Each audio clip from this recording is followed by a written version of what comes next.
In today's episode, I'm going to narrate 8 true Appalachian mountains, disturbing and creepy stories. So make sure to hit that like and subscribe button, and share this with your friends. Also, let me know from where you're watching. Thanks. Now let's start. This happened 3 years ago, and I've never talked about it outside my closest circle. But it's real. I was there. I saw everything. It started when my best friend Caleb inherited an old Winnebago from his grandfather. Thing looked like a relic, rust patches, cracked windows, the whole deal, but it ran well enough. We were both 22, burnt out from college and looking for something that didn't feel like a routine. So we hit the road. The plan, if you could call it that, was to head down through the Appalachians. Caleb said he wanted to see stars without any city lights in the way. I was in. So was our other friend, Jonah. We packed food, tossed a speaker in the back, and took off with zero prep. No route, no reservations, just vibes. The first couple days were exactly what we needed. Empty roads, tiny towns, lots of trees. Every time we lost cell signal, it felt like we were leaving something behind. No notifications, no responsibilities, just us and the mountains. On the third night, we pulled off near a trailhead somewhere in western North Carolina. Caleb mentioned the town name once, but none of us remembered it afterward. We parked the camper and cracked a few beers under the stars. That's when Caleb brought up the hot spring. Locals only, he said. Totally off the grid. I dropped a pin before we lost service. Seemed random, but we were bored and curious. Around 9:30 p.m., we piled into the camper again and followed his offline map. The road narrowed quickly. Trees leaned in from both sides. We hadn't seen a house in miles, and there were no street lights, just our headlights cutting through the dark. Jonah had passed out in the back. Caleb drove. I sat up front, eyes locked on the road. And then we almost hit them. 2 figures standing directly in our lane. Caleb hit the brakes hard. Tires skidded. The camper fishtailed a little. We missed them by inches. It was a woman and a little boy, just walking. No flashlight, no shoes on the kid. The woman wore a long shawl that looked heavy, like something you'd wear to a funeral. Neither of them reacted to us. Didn't flinch. Just kept walking, like they didn't even see the camper. What the hell? Caleb muttered. Was that real? I looked at him. Did we just almost hit a kid? There was no one around. No nearby houses. Nothing but dark trees and a road that didn't seem to end. I pulled out my phone. The GPS was frozen. Just a blue dot sitting in a blank green space. No road names, no landmarks. We kept going, unsettled but unsure what else to do. Eventually, we reached the spot from Caleb's map. There was a clearing with a dirt lot and a few RVs already parked there. 5 or 6, I think. We thought it would be empty. Instead, it was chaos. People were running around with flashlights. A few were yelling. One woman was sobbing. A child had gone missing. A couple rushed over the second they saw us pull in. The woman was frantic. "Please," she said, "have you seen a little boy? Blonde, 3 years old, pajamas. He was just with us, and now he's gone." Something clicked in my chest. I turned to Caleb. The dash cam. We showed them the footage. When the woman saw it, she broke down completely. "That's Jacob," she whispered. "That's our son." They asked us to take them to the exact spot. Caleb turned the camper around, and 3 other cars followed us. Jonah woke up partway through and asked what was going on. We didn't answer. As we retraced our route, I scanned every patch of roadside like my life depended on it. And then we found him, curled up near a drainage pipe, crying. Caleb stopped. His parents ran and scooped him up. He was okay, just cold and scared. The police came not long after. They called it an attempted abduction, but no one could explain how someone had gotten into the camp without being seen, or how the kid had ended up almost a mile away from where he started. When they asked Jacob what happened, he said a lady took his hand and told him to come for a walk.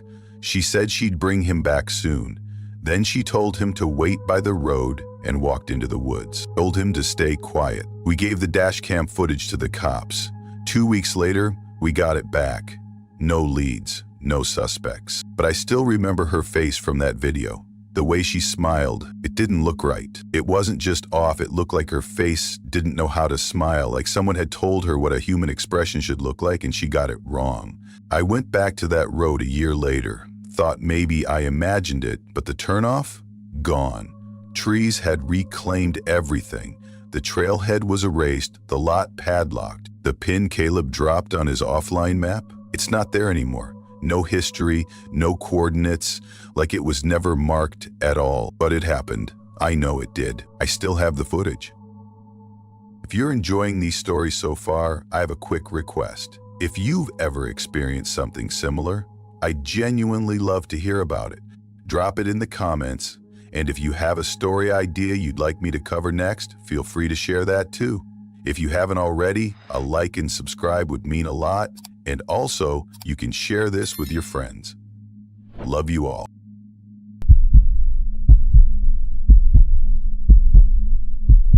I was 22 when this happened, young enough to think I was invincible, old enough to regret being wrong about it. That summer, my best friend Josh and I decided to drive across the country. We didn't have jobs lined up or much of a plan, just that need to get out, to feel like we were doing something big before adulthood locked the doors behind us. Josh had this ancient Subaru with dents on every panel but an engine that refused to quit.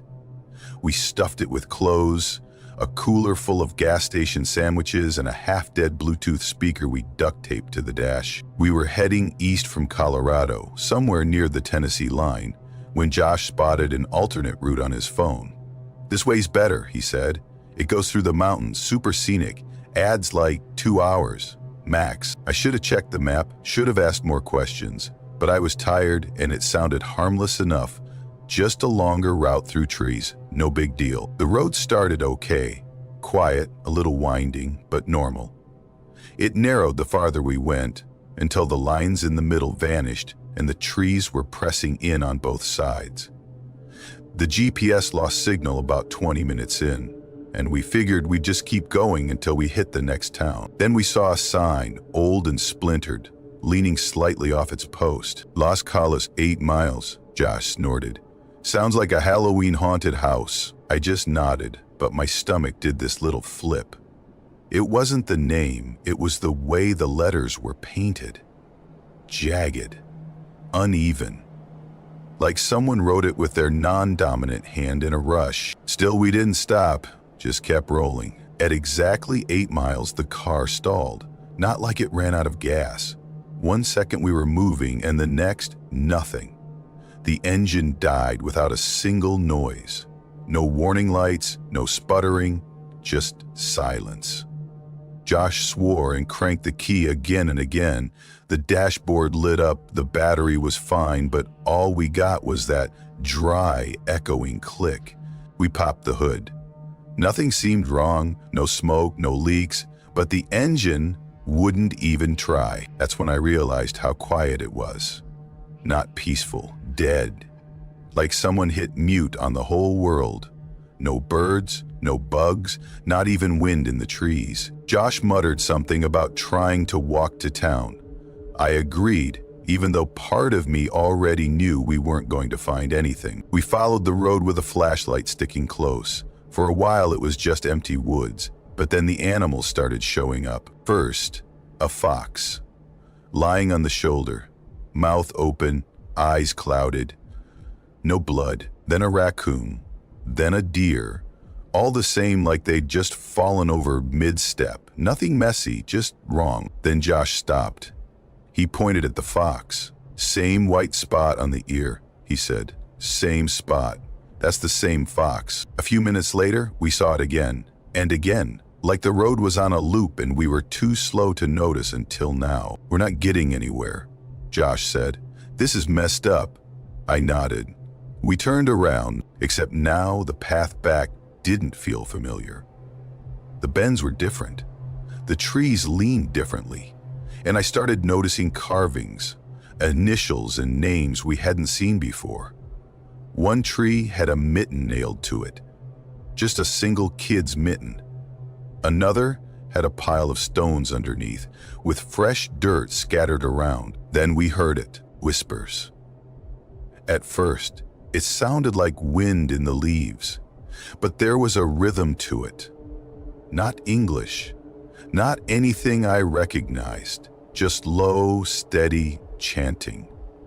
The kind that gets into your spine before your ears. We didn't even talk about it, we just ran. Branches scratched my arms.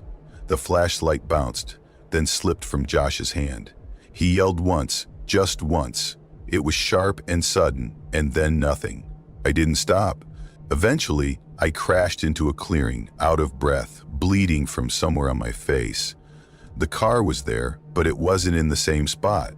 The passenger door was wide open. My bag was gone, and scratched deep into the hood were the words, "You brought him back." I don't remember sitting down, just that the car started on its own. Engine alive, lights on.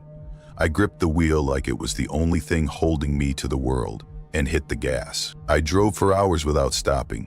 Didn't care where I ended up. Eventually, I found a sheriff's station in a town I don't even remember the name of.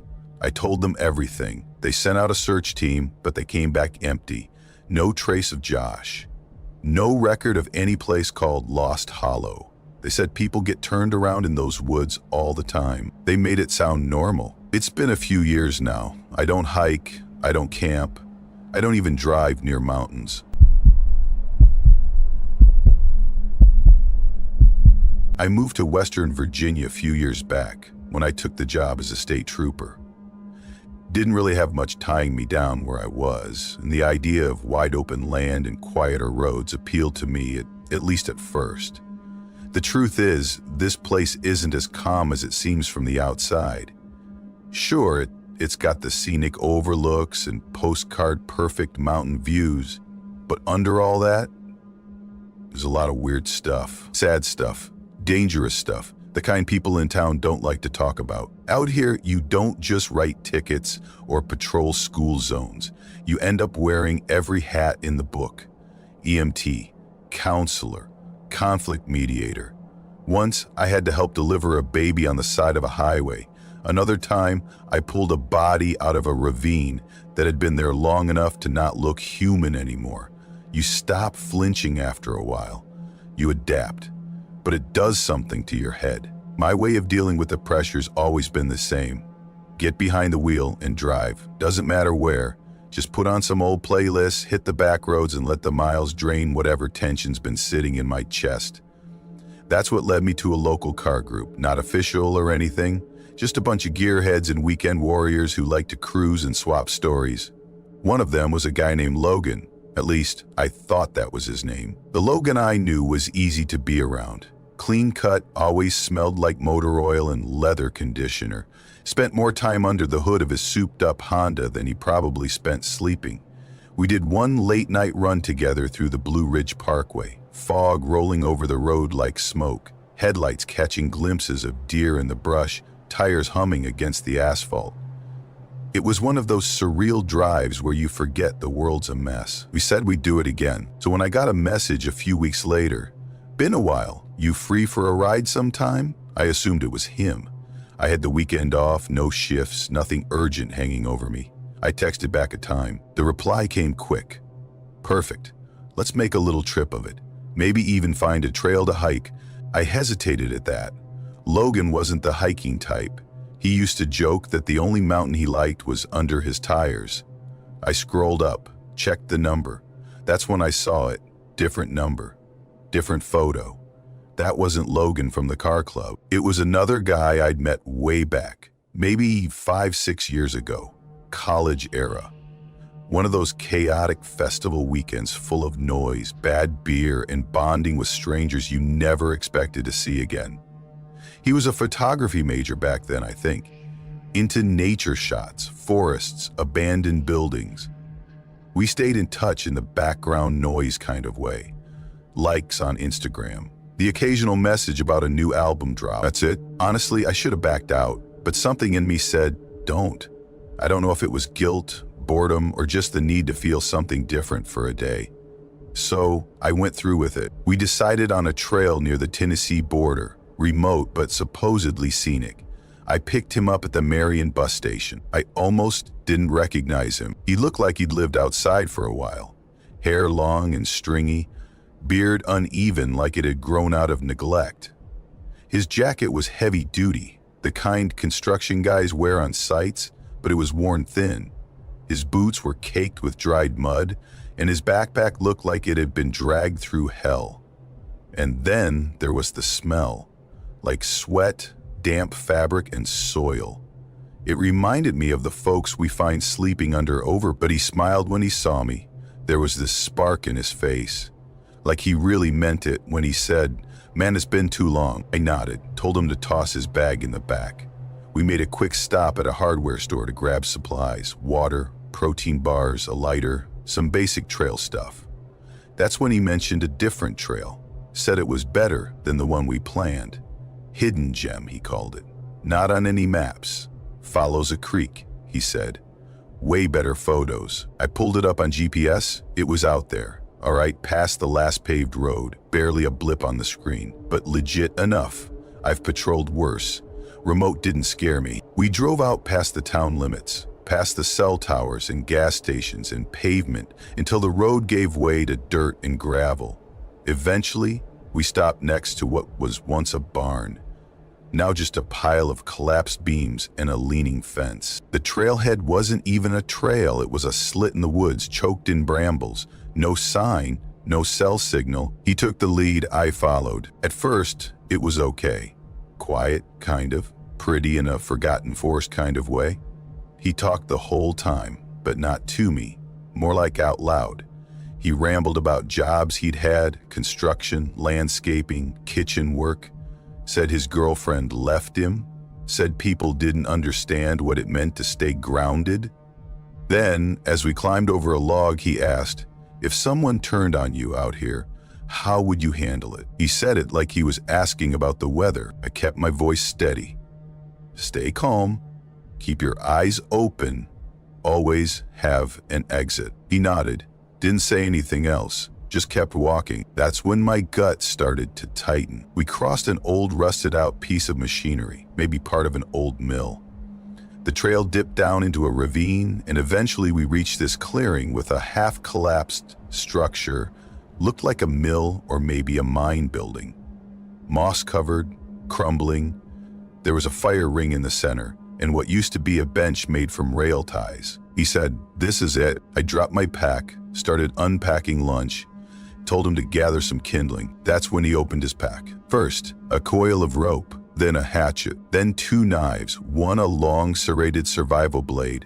He laid them out neatly, like he was prepping for something more than a campfire. I didn't flinch. I didn't move. Just took it in. I unclipped my own knife, a folding one, always on my belt, and placed it beside the food. Calm, deliberate. He looked at it, then at me. "Oh," he said, flat. "You brought one too." That's when I knew he hadn't expected me to be ready. He stood up, grabbed the axe, and walked into the woods. I didn't eat. I didn't sit. I just stood still, listening.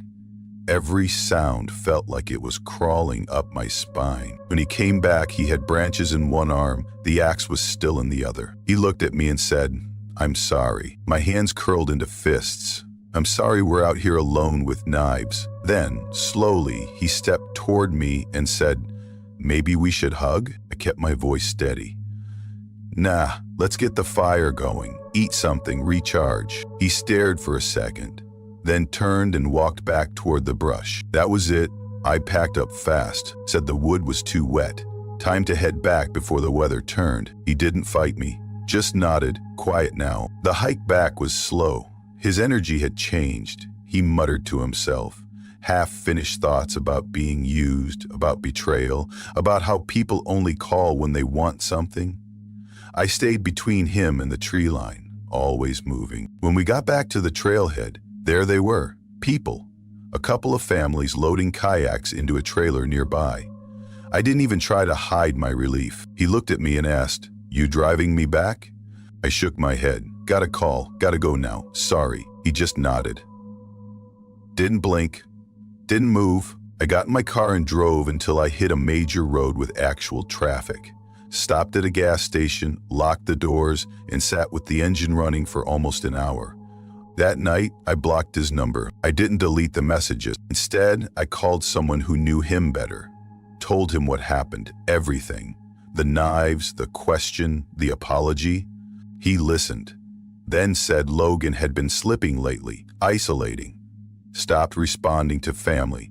Rumors of a breakdown. I told him someone needed to step in. Seriously. A couple weeks passed. Then I got a message. He's in therapy, on medication, trying to get better. I told him I was glad, and I was. But I also meant what I said to myself the whole ride back. He's never getting in my car again. Not here, not anywhere.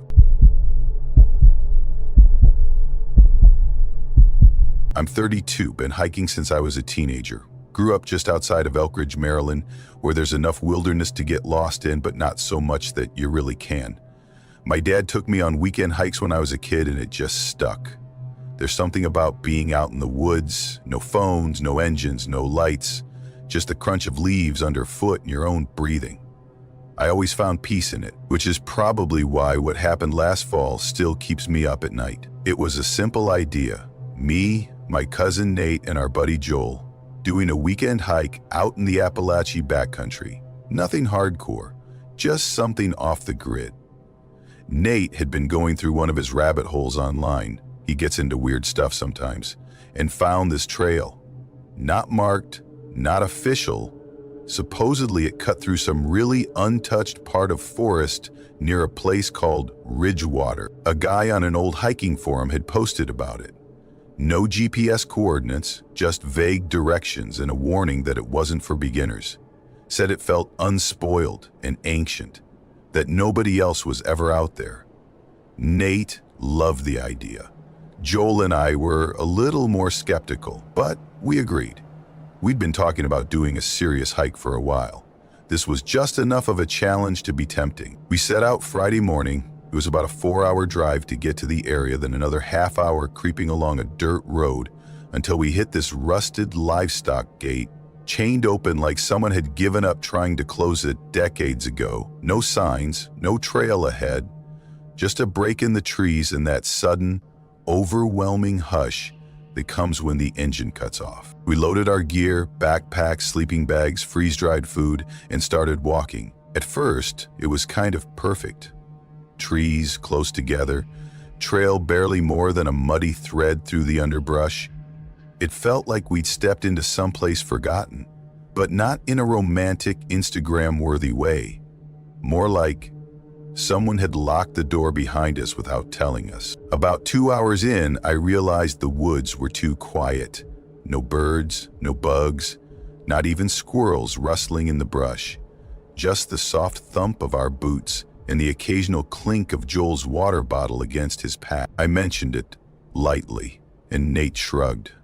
Guess it's just that kind of place. Joel didn't say anything. We kept going. We reached the clearing around 4:30. Nate had spotted it on satellite view, just a bald patch of ground tucked in the crook of a slope. When we stepped into it, the hairs on my arms stood up. The space felt wrong. Not dangerous exactly, but like walking into a room where someone had just had a fight.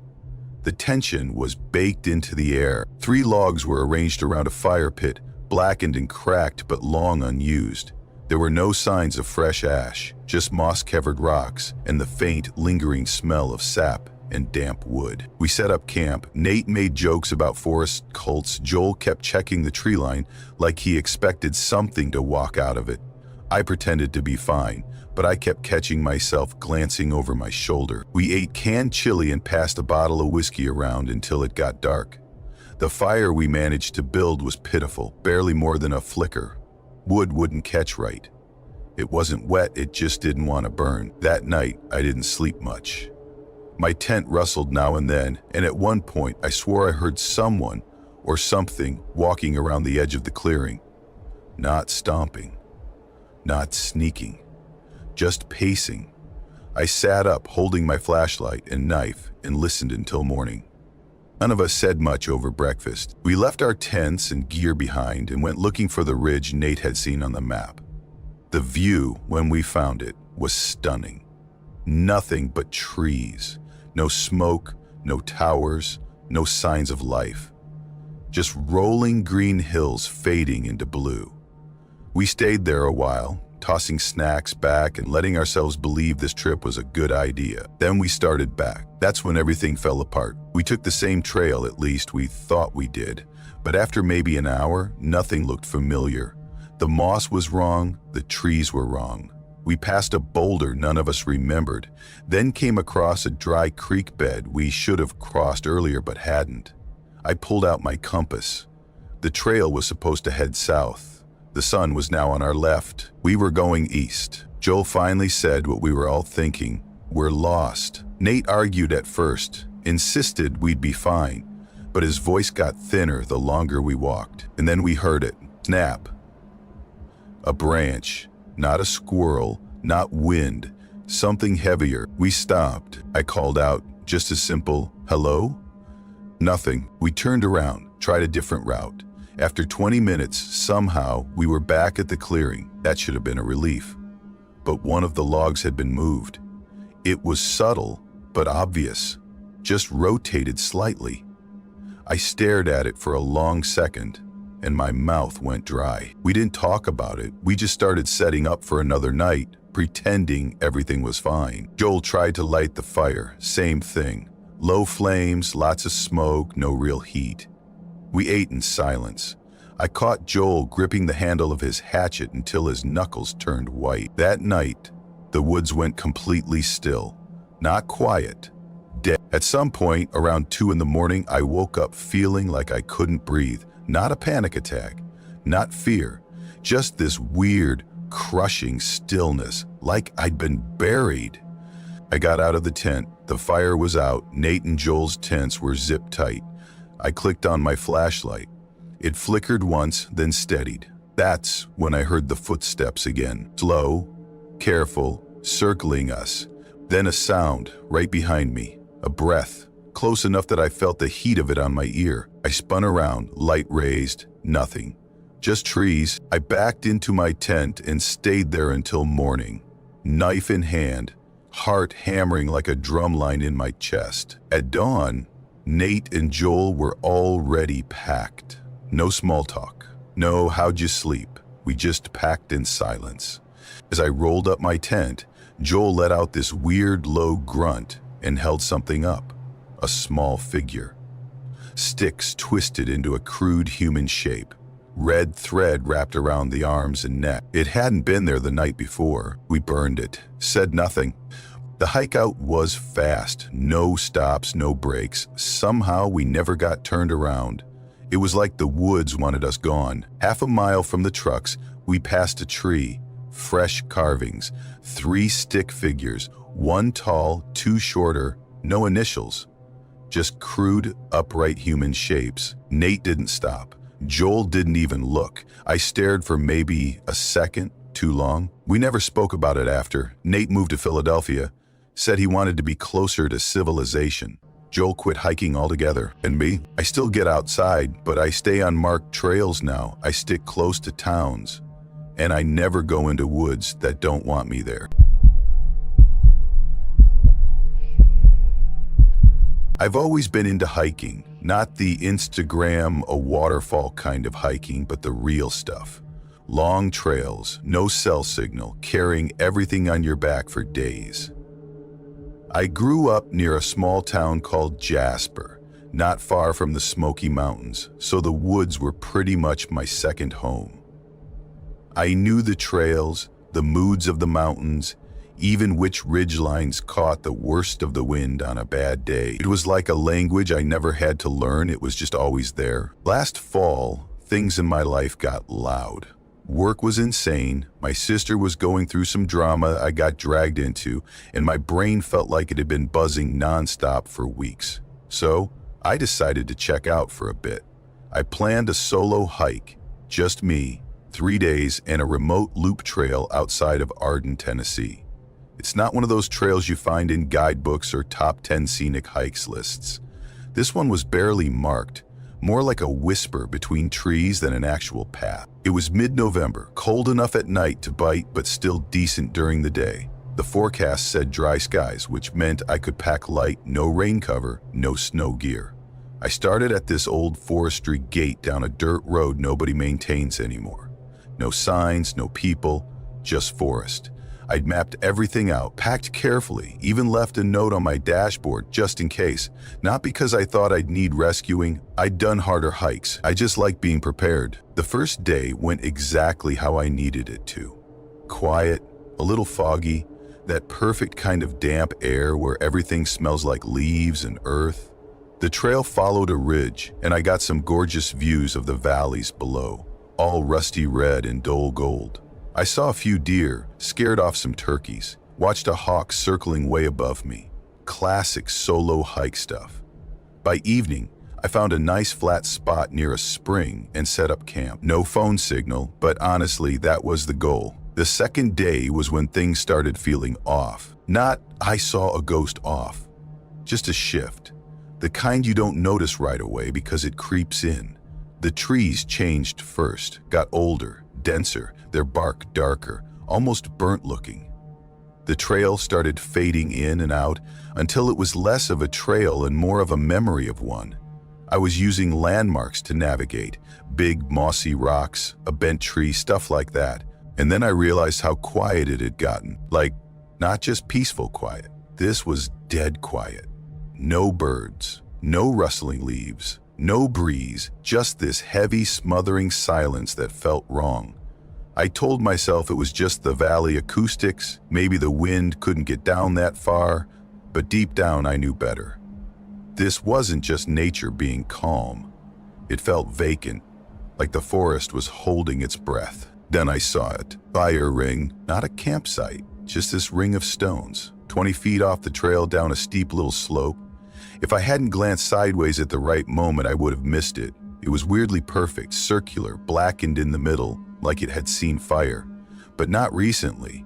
The stones were old, pitted with time, some covered in lichen. No logs for sitting, no trash, no signs of recent use. Just a forgotten little fire ring in a place nobody should have ever camped. Naturally, I went down to check it out. Because why not walk straight into the sketchy thing in the creepy woods, right? I figured maybe it was old or historic or just weird. I sat on a fallen log nearby, had a snack, drank some water. Tried to enjoy the stillness, but something about the air felt heavy, like the pressure had changed. Like the atmosphere was pushing down just a little too much. That's when it shifted again. The silence didn't just feel quiet. It felt aware, like it was watching me, not in a paranoid hiker way, in a deliberate way. It was like the forest wanted me to feel how alone I was. Like it was proving a point. I stood up fast, trying to shake it off. Told myself I was being dramatic. Probably hungry, tired, whatever. I grabbed my pack, turned to leave, and then I heard it. My name, not echoing from the trees, not whispered. It was inside my head, like someone had leaned right into the center of my brain and just said it. Calm, direct, personal. I froze, completely. Tried to think of explanations. Memory glitch? Stress hallucination?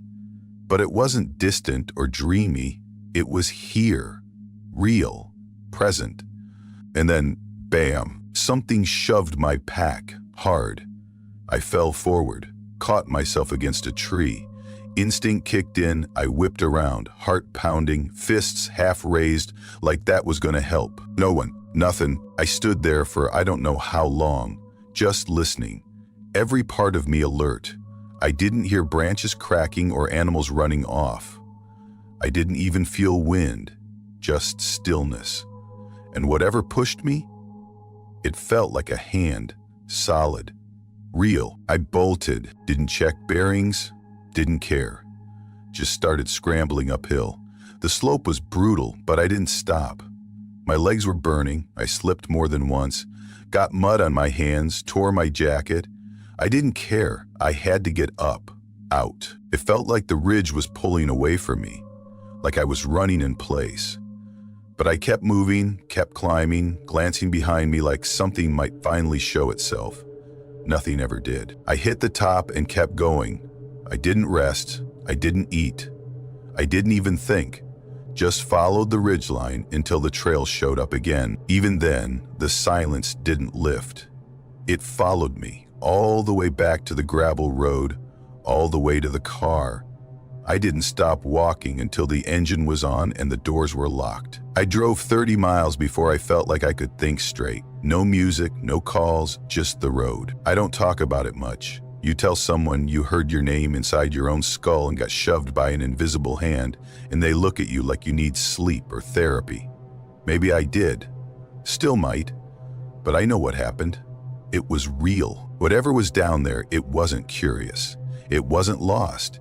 It didn't want company. It knew me, knew my name, and for one long, terrible moment, it decided to let me know it was there. I still hike, still love the mountains, just never alone, and never again anywhere near Arden. This happened last October, and I haven't been able to forget it. Not completely. Tasha and I had both hit a wall. She's a trauma nurse, works rotating night shifts in one of those ERs where every hour feels like an emergency.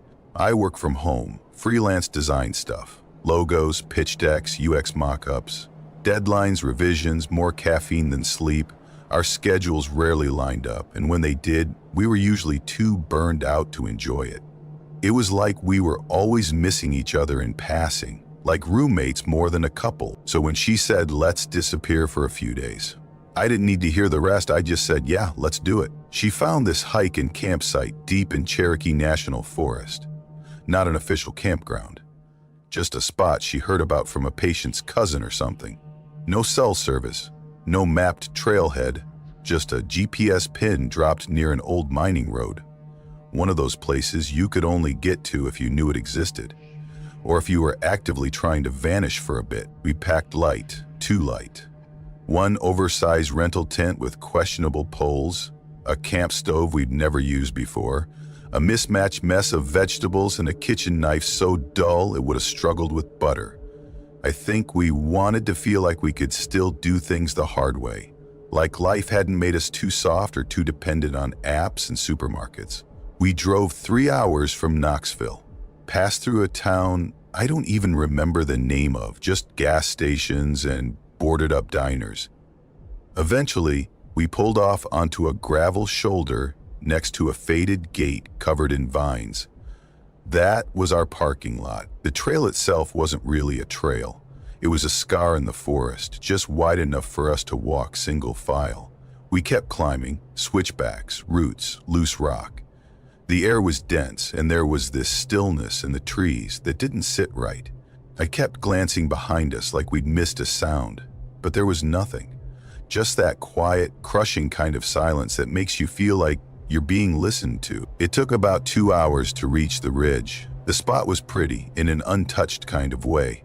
No fire ring, no signage, just a mostly flat patch of ground next to a slope that dropped into a wooded hollow. Tasha stood at the edge, looking down at the trees. She said, "It's perfect," and dropped her pack. We set up camp. The tent barely fit the space. The ground was uneven. We spent more time trying to stabilize it with rocks than anything else. Then we tried to cook. The camp stove sputtered to life, and we managed to soften up some zucchini and squash in a pan. It tasted like watery nothing, but we pretended it was amazing. We didn't talk much that night, just sat by the fire, staring into the flames like we were trying to hypnotize ourselves into feeling relaxed. But the silence wasn't peaceful. It was off. There were no bugs, no rustling leaves, not even distant owls. Just a pop of damp wood and the occasional shift of fabric as we moved. I remember saying, "It's too quiet." Tasha just shrugged. "That's kind of the point, isn't it?" We went to bed early. She fell asleep right away. I didn't. I'd lay there staring at the ceiling of the tent, waiting for some sound, any sound, and when it finally came, I wasn't ready for it. Leaves, crunching, not fast. One slow step after another. The kind of movement that didn't belong to an animal. It had rhythm. Like someone I didn't move. I just listened, heart hammering in my chest. Tasha snored softly next to me, completely out. I kept telling myself it was nothing. A raccoon, maybe a deer. I didn't even believe it, but I needed to. Eventually, I forced myself to close my eyes and drifted off. In the morning, I stepped out of the tent and immediately noticed something. The ground, about 30 feet away, was different. Not dug up, but marked. A long, narrow drag line in the dirt, like something had been pulled. Not a tire, not animal tracks, just one smooth groove leading away into the trees. I pointed it out to Tasha. She looked at it, then looked at me. "You probably dragged your boot or something," she said. I hadn't. I knew I hadn't, but I didn't push it. We spent the afternoon exploring the ridge, looking for other trails, or maybe a better view. The forest up there felt older than the rest, denser, darker, like it had been left untouched for decades. Eventually, we found this rock formation that stopped us both in our tracks. A wide outcrop shaped like a mouth. Not a natural arch, something crumbled and collapsed, like an old shelter or shrine. It felt wrong. I stepped closer, half curious, and saw something inside the hollow. White, arranged, a spiral about a foot across, made from small bones, birds, rodents, something with long vertebrae, clean, bleached, perfectly placed, like whoever made it had taken their time. It wasn't random, it was deliberate. Tasha stepped back and said, "Nope, we're done." We didn't talk the whole way back to camp. That night, I couldn't sleep at all. I kept the flashlight in my hand just in case. Around 2 a.m., I heard it again. Footsteps, slow, measured. They weren't close, but they were circling us. Wider loops this time. I clicked the flashlight, nothing. I opened it, checked the batteries. Fresh, still nothing. And then I heard whispering, not in the trees, not from outside, from underneath. It was like the dirt was breathing words, faint, garbled syllables, like someone whispering through a wall of soil. I froze. Then I felt the tent shift, not a breeze, not the wind. Movement, rising from below. The ground under Tasha's legs bulged slightly, like something underneath was pushing upward. Her eyes flew open. She grabbed my hand. I grabbed the knife. Useless. But it felt better than nothing. Neither of us said a word. We just ran out of the tent, into the trees, barefoot, half-dressed, crashing through brush. The cold barely registered. We ran until we hit the orange tape Tasha had tied to a tree near the trailhead. Then we stopped, panting, shaking, listening. Nothing followed us. The forest was still. Too still. At sunrise, we went back. Packed in silence, the tent was intact. Our stuff was fine. But the earth beneath the tent? Flat again. Smooth. No sign of movement. No trace of what had happened. Except one thing. Carved into the trunk of a birch tree nearby, fresh, deep, was a spiral. Same shape as the one made of bones. It hadn't been there before. We hiked out. We didn't speak the entire way.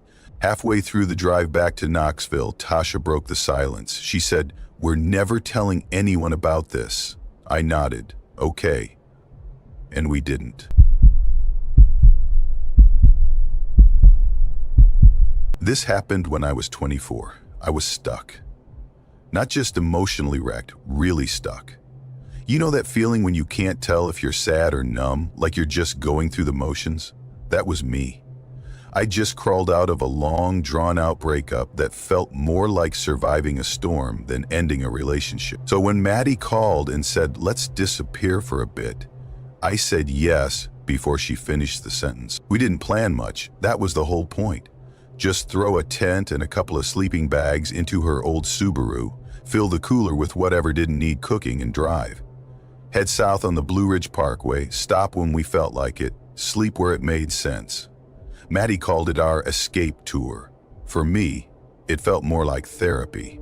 I could afford it. The first few days were easy, peaceful, even. No phone calls, no emails, just mountains and trees and Maddie humming along to a playlist we'd built back in college.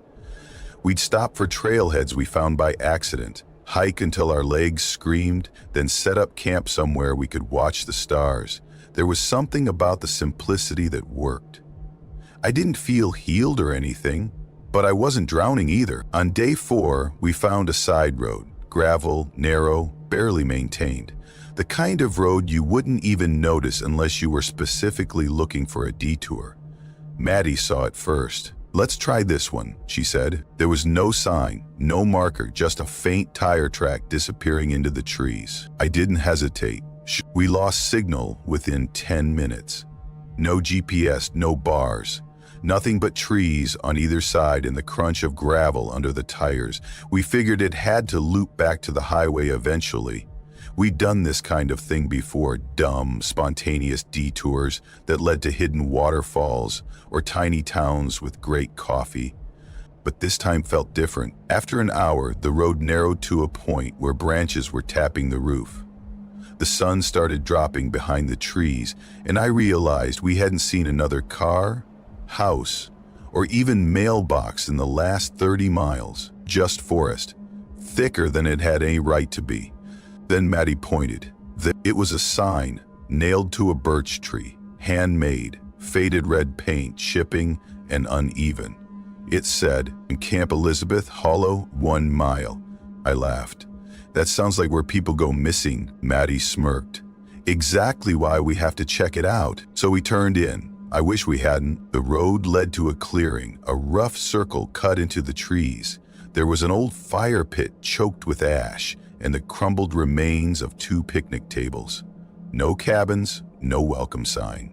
Just overgrowth and silence. No birds, no bugs, not even wind. I stepped out of the car and felt it in my chest, that tight pressing feeling, like I was being watched, or like I'd walked into a room I wasn't supposed to be in. Maddie got out slowly.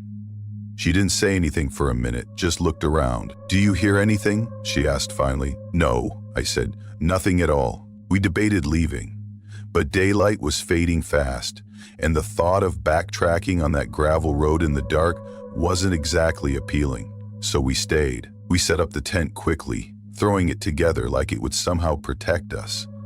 Maddie made a weak joke about horror movies, and I gave a half laugh just to pretend everything was fine. Dinner was soup and crackers. We sat on a log by the fire, saying less and less as the dark crept in. The fire gave off this weird, flickering glow that made everything around us look too sharp. Around 10 p.m. it started, twigs snapping, slow, deliberate, not rustling, not wind. Steps. Maddie stiffened.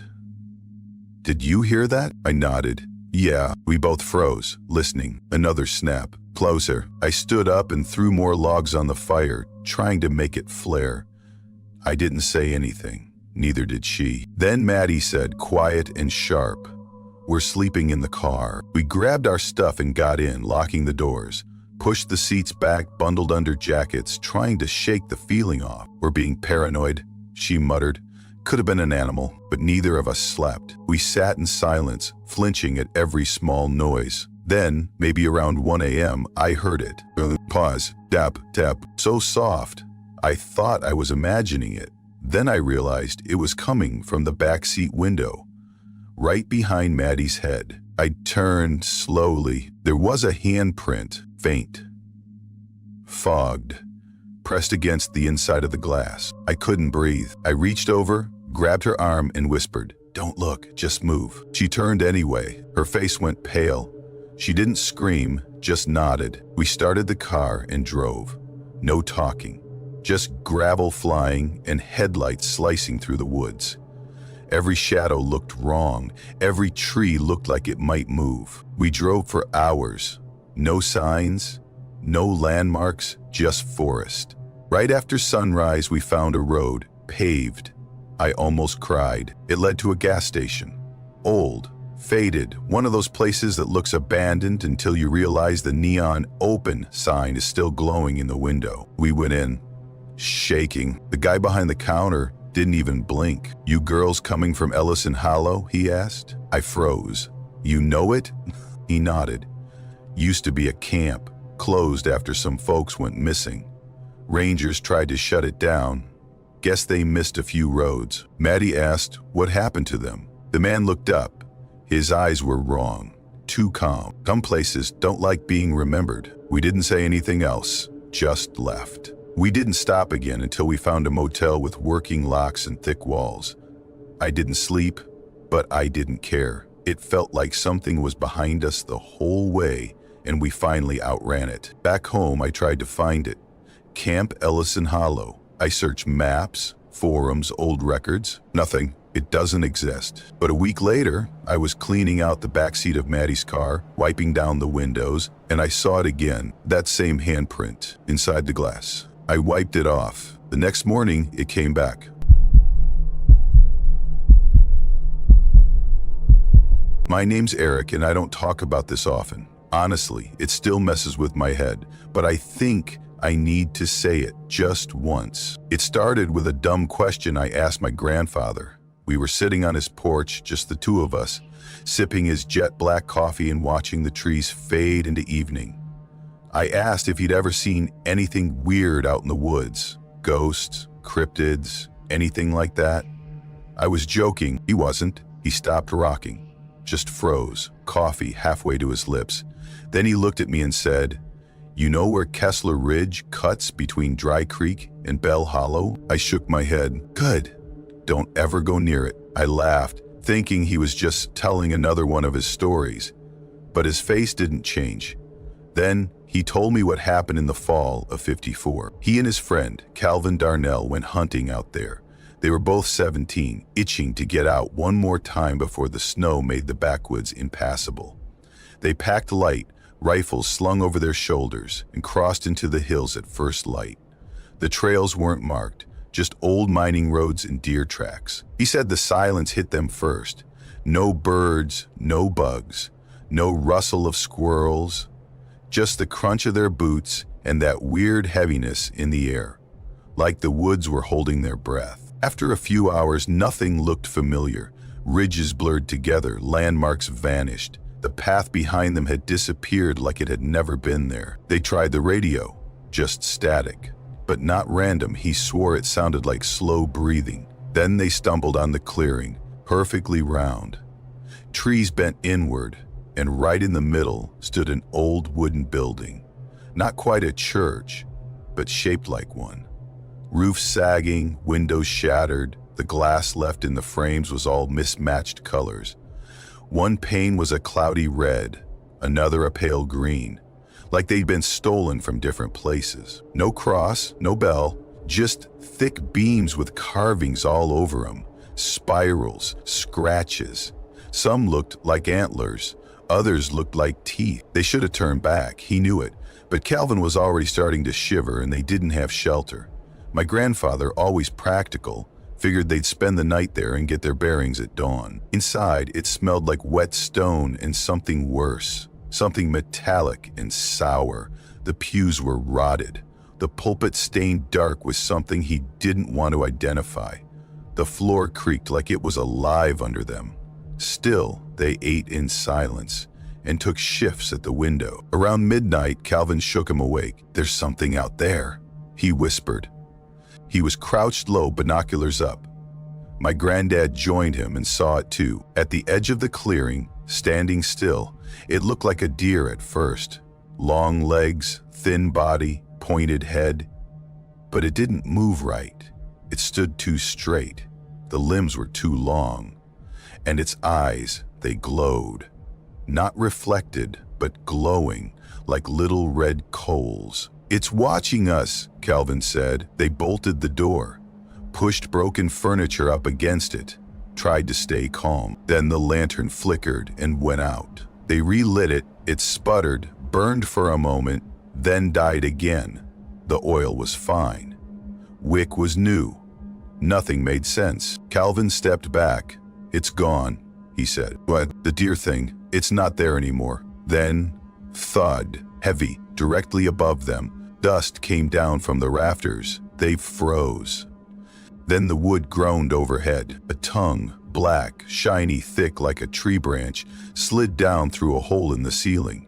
It wrapped around Calvin's throat in an instant. He screamed, fought, Blood poured from where it had jabbed into his neck. My grandfather fired. The tongue snapped back, slithering into the dark. He dragged Calvin away, pressing down on the wound. No thinking, just action. Then they ran. Out the door, into the woods, blind and panicked. Branches whipped their faces, rocks tore their boots. They didn't stop. Couldn't. When they finally collapsed, lungs heaving, my grandfather turned back. It was on the roof. It didn't move, just crouched there, like a gargoyle. Black skin, twisted antlers, a long, stretched face that wasn't fully human, wasn't fully anything, and its eyes still glowing, still smiling. They kept going until gravel scraped beneath their boots. A ranger found them just after dawn, took them to the hospital. Calvin survived, barely. Never spoke about it again. Neither did my grandfather, not for decades, not until that night with me. At the end of the story, he looked me square in the eye and said, "They call it the Hollow One. Could be a spirit, could be something older. I don't know. I just know it's still out there." Then he leaned in. "I don't care if you believe me. Just don't go near Kessler Ridge after dark." And I haven't, because when he said that, his voice was steady, but his hands wouldn't stop shaking. And I've never forgotten the look in his eyes. My name's Darren. I'm 32, work maintenance at a school in Ellery, North Carolina. Nothing fancy, fixing leaky sinks, resetting circuit breakers, but I spend my weekends out in the woods. Always have. I grew up around the Appalachian trails and I know the terrain like second nature. This happened last October. I was hiking solo up an old ridge trail behind Baldwin Peak. It's not on most maps. Just a side path my dad showed me years ago. I had my dog Milo with me, a shepherd lab mix with bad hips and zero awareness of his own size.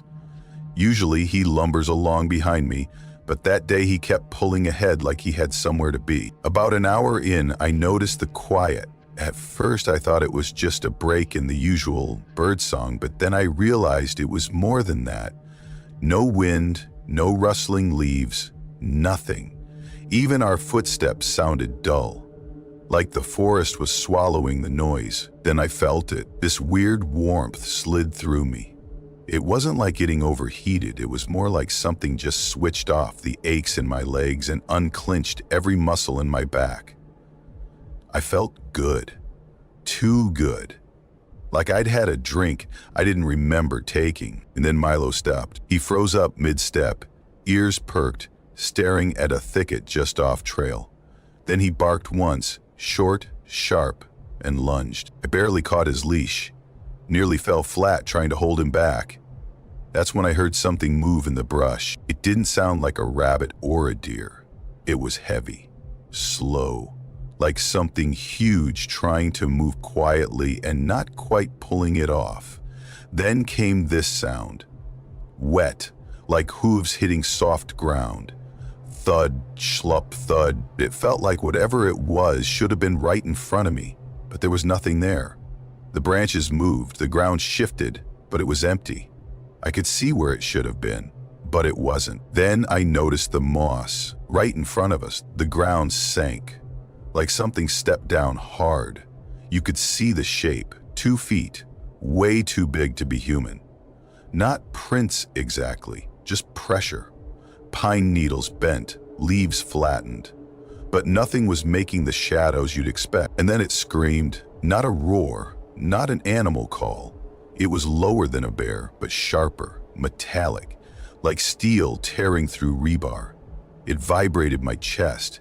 Milo hit the ground, belly flat. My ears rang for a solid minute after it stopped. Everything went still again. I wanted to run. Every part of me told me to move, but I didn't. That warmth, still there. Like someone had slipped something into my blood, just enough to keep me standing there like an idiot. And worse, I felt this stupid need to see it. Like if I could just lay eyes on it, I'd understand something important. But I didn't. Not that day. Over the next 2 weeks, every time I hit the trails, same thing. It followed me. Always off to the side, 30 feet out, sometimes behind, sometimes ahead. No footsteps when I stopped, no sounds when I looked, just pacing me. Like it was waiting. Eventually, I said out loud, half to myself, "You can't get me if I stay on the trail." And it stopped. That day, the sound just vanished. No more pacing until the last time. It was late October. I was coming down from Granger's Point with Milo dragging behind me. We stopped at a clearing where the trail opens up. Nothing unusual. I was catching my breath. Milo flopped in the dirt behind me. Then it crossed the ridge. 80 feet ahead, something shimmered between two trees. I don't know how else to describe it. It was shaped like a person, but the edges blurred, like light through heat. I couldn't see details, but I knew it was big, broad, moving on two legs. Something about the way it walked made the hair stand up on my arms. And it turned its head. I didn't see a face, just the motion, like it knew I saw it. Then it was gone fast. Milo didn't bark, he just stared, ears back, not moving. And I didn't chase it. Didn't move at all for a long time. Since then, I've been back out there, but I stick to the main trails now. I tell people where I'm going. I carry a compass, a whistle, a flashlight, stuff I used to think was overkill. I still bring Milo, but he never pulls ahead anymore.